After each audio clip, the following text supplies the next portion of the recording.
تخيل كده كارت قديم يحقق لك المعادلة الأداء مقابل السعر. أهلا بكم مع ال RX 5700 XT، كارت اللي نزل في 2019 وكان بيقدم أداء ممتاز بالنسبة لسعره. دلوقتي احنا في 2025، فنسأل نفسنا هل لسه الكارت ده مفيد؟ هل يستاهل اشتريه؟ خصوصا لو هتشتريه مستعمل. فيلا بينا نبدأ. I'm trying to get it all right now.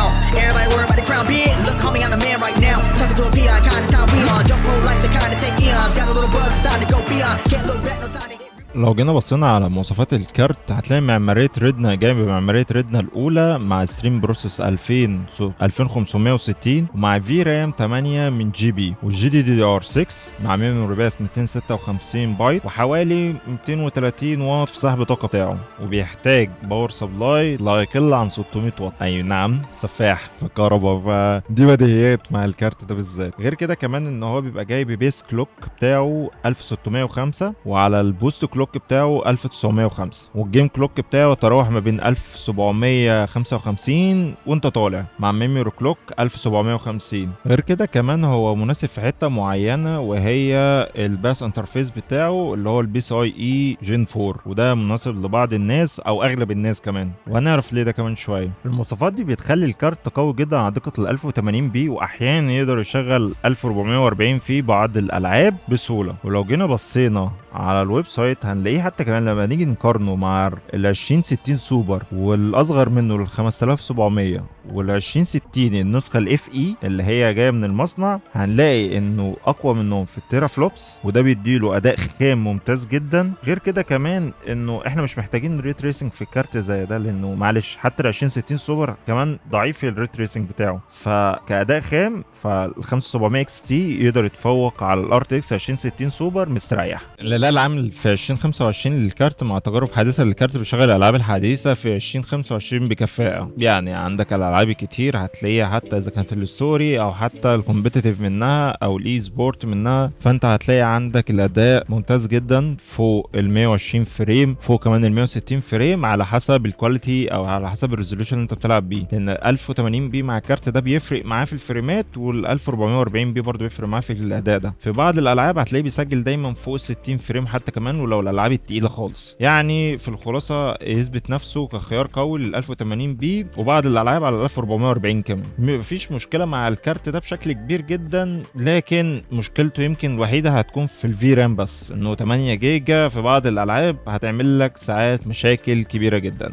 غير كده كمان انت لو جيت بسيط شويه عشان تجيب كارت بيديك نفس الاداء وغير كده كمان يديك نفس قرب الفريمات، انت تدفع كمان مبلغ كمان شويه محترم. ليه؟ لان احنا هنا بنتكلم في حوالي رينج معقول جدا. الكارت بيتراوح تقريبا سعره في السوق المستعمل ما بين حوالي ال 8 لحد ال 10 او ال 9 ونص، من 8 ونص لحد 10 ونص، يعني في الرينج ده. اقل كارت او اقرب كارت ليه من ناحيه الاداء او حتى من ناحيه الاعلى منه من ناحيه الفريم، او تاخد تجربه شويه احسن شويه من الكارت ده، هتطلع ال 3060. وال 3060 سعره في السوق ما بين 13 لل 15، وده بيرجع على حسب النسخه والفئه بتاعه الكارت. فمن ناحيه الاداء العام للكارت ده، من ناحيه الالعاب ومن ناحيه كل حاجه، فالكارت ده ممتاز جدا. انا مشكلتي الوحيده معاه هي الفي رام 8 جيجا اصبحت مش كفايه جدا في 2025. لو جينا بقى بصينا على الناحيه الثانيه من ناحيه الحراره واستهلاك الطاقه، هنلاقي ان الكارت الار اكس 5700 اكس دي بيشتغل بدرجات حراره عاليه جدا اذا ما فيش تبريد كويس، وغالبا بيوصل لحد من 75 ل 80 درجه تحت الضغط. فيفضل تكون الكيسه عندك فيها مراوح عشان تعرف تبرد الحيوان ده بصراحه. يعني غير كده ممكن تلجا لبرنامج زي لمسا افتر برنر وتغير شويه من منسوب السيتنج بتاع المراوح، بحيث ان المراوح تكون شغاله بتقدر انها تبرد اكتر عن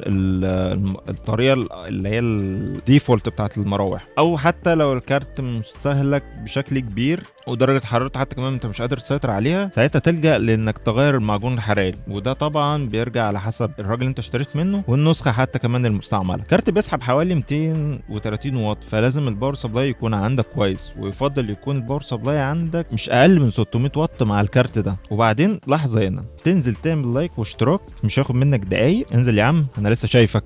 خلاص عملت. تعال نكمل. لو رحنا دلوقتي للسعر والفئه المستهدفه في السوق، الكارت ده كمستعمل فالار اكس 5700 اكس تي بتروح سعره تقريبا ما بين 8 ونص، هتلاقي في نسخ بتتباع 8 ونص، هتلاقي في نسخ بتتباع ب 9 ونص، وهتلاقي في نسخ بتوصل لحد 10 ونص. انا يعني الكارت ده ارشحه في ايه من 9 ل 9 ونص، ما تزودش اكتر من كده، لان انت لما تعلى اكتر من كده انت هتروح لفئه تانية خالص. يعني انا شايفها انها هتكون احسن طبعا من الكارت ده، زي الاركس 6600. اي نعم هيديك اداء يمكن اقل منه شويه، ولكن استهلاك طاقه اقل، استهلاك في الحراره او درجه حراره هيديك درجه حراره معقوله جدا، او حتى كمان ال 6600 اكس تي، ودول اسرع واكتر كفاءه وبتدعم تقنيات احدث زي الري تريسنج والمش شيدر. بس خلينا متفقين ان ام دي ضعيفه شويه في الري تريسنج. بالنسبه للمميزات، المميزات الار اكس 5700 اكس تي اداء قوي جدا على ال 1080 بي، واحيانا كمان على ال 1440 بي بشكل كويس جدا. الفي رام 8 جيجا بايت هي كافيه في اغلب الاحيان، يعني لو انت عارف ان انت ازاي تخلي الاعدادات مع الكواليتي او الريزوليوشن اللي انت عايزها، تقدر ان انت تسيطر على 8 جيجا في رام. العيوب،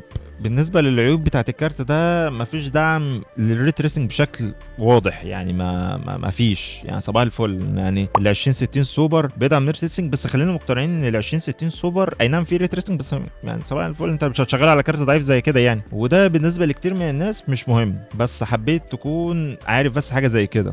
وكمان في العاب بتعاني مع كارت زي ده، زي ايرون ووك 2 وانديانا جونز، مفيش دعم كامل للدايركت اكس 12 الالتيميت ولا حتى المش يقدر. طيب عندنا كمان الحراره، حراره عاليه واستهلاك كهرباء مش قليل. ممكن يكون الكارت ده المستعمل استخدام في التعدين قبل كده، لازم تتاكد من حاجه زي من التاجر او حتى من الشخص اللي انت بتشتري منه، ودي حاجه برضه ما بتبقاش مضمونه قوي يعني.